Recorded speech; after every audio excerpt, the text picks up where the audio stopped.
Sobra pa sa tubong lugaw ang nabistong modus ng NBI sa isang warehouse sa Bukawi, Bulacan.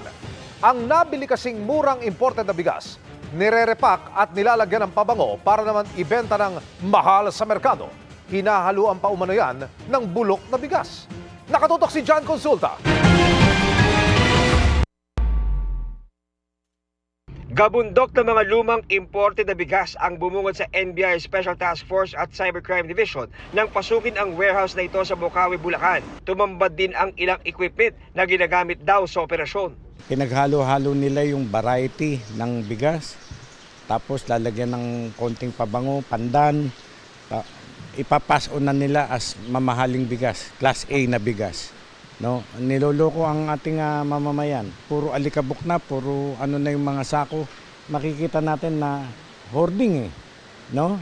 Clear manifestation of hoarding. Napaka-delikado yan, ano? Hindi natin alam kung safety pa kainin ng tao o para sa baboy na lang. Sa timbre ng isang impormante, nabisto ang mga imported na bigas na ilang taon na umanong naka-imbak sa warehouse at nakuha sa murang halaga mula sa iba't ibang bansa.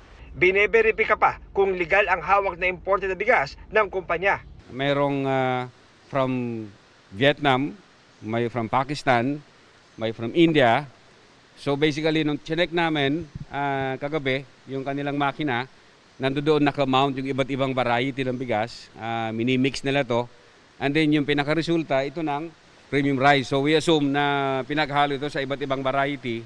And then ibinebenta ito nila ng mas mahal kumpara doon sa mga na-mix na bigas.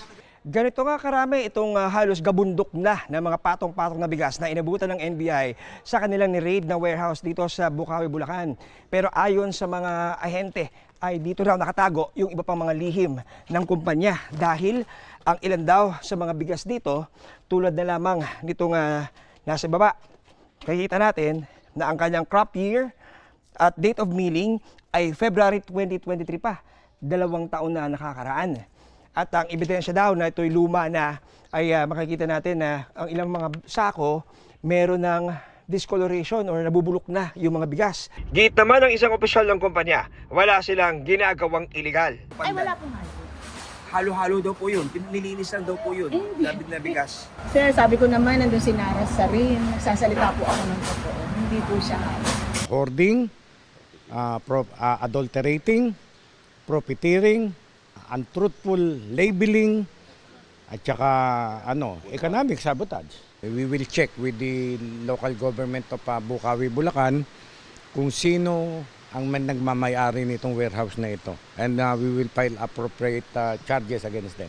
Para sa GMA Integrated News, John Consulta, nakatutok 24 oras.